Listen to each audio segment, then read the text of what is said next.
Hello friends, வாங்க என்னோடய சேனலை நீங்கள் ஃபர்ஸ்ட் டைம் பார்க்குறதா இருந்தால் சேனலை சப்ஸ்கிரைப் பண்ணிக்கோங்க. ஆல் நோட்டிஃபிகேஷனை ஆன் பண்ணி வச்சுக்கோங்க.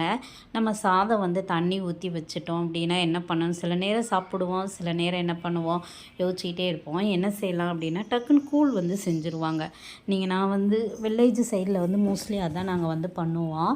டக்குன்னு அந்த தண்ணியை நல்லா பழைய தண்ணியை இருத்துட்டு புது தண்ணி ஊற்றி நல்லா அலசி அதே இதை வந்து அடுப்பில் வச்சுருவோம். நான் இன்றைக்கி வந்து கோதுமை கூழ் தான் கிண்ட போகிறேன். கோதுமை மாவு போட்டு எங்கள் அம்மா நல்லா பிசைஞ்சிட்டாங்க. இப்படி தண்ணியாக இருக்கணும், அப்போனா தான் நல்லது. இங்கே பாருங்கள் எப்படி கரைச்சிருக்காங்கன்னு. இது நம்ம கேப்பக்கூழ் கூட இப்படி பண்ணலாம், ஒன்றும் பிரச்சனை கிடையாது, சூப்பராக இருக்கும். இப்படி எடுத்து இதில் ஊற்றிடணும். இப்படி ஊற்றி நல்லா கொஞ்சம் கொஞ்சமாக இதில் சேர்த்து மிக்ஸ் பண்ணிக்கிடுவாங்க. இங்கே பாருங்கள். ஸோ நல்லா இதை மிக்ஸ் பண்ணி கிளறி விட்டுக்கிட்டே இருக்கணும் நம்மளுக்கு.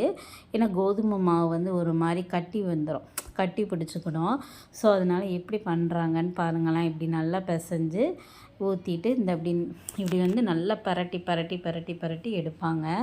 அப்போனா தான் நம்ம அடுத்து கூழ் வச்சு சாப்பிட்றதுக்கு செமையாக டேஸ்டியாக சூப்பராக இருக்கும். பாருங்கள் ஃப்ரெண்ட்ஸ், இப்படி வந்துடும். ஸோ இப்படி நல்லா ஒரு கொதி வந்து வரணும். வந்துருச்சுன்னா டேஸ்டியான ஒரு கூழ் வந்து ரெடி ஆயிரும். நீங்கள் தொட்டு பார்த்தீங்க அப்படின்னா அதில் உங்களுக்கு வந்து டச் ஆகக்கூடாது. அப்படி இருந்தாலே ஓகே. இதுதான் சைட் டிஷ்ஷு, சூப்பராக இருக்கும் ஃப்ரெண்ட்ஸ். ட்ரை பண்ணி பாருங்கள். பிடிச்சிருந்துச்சுன்னா சேனல் லைக் பண்ணுங்கள்.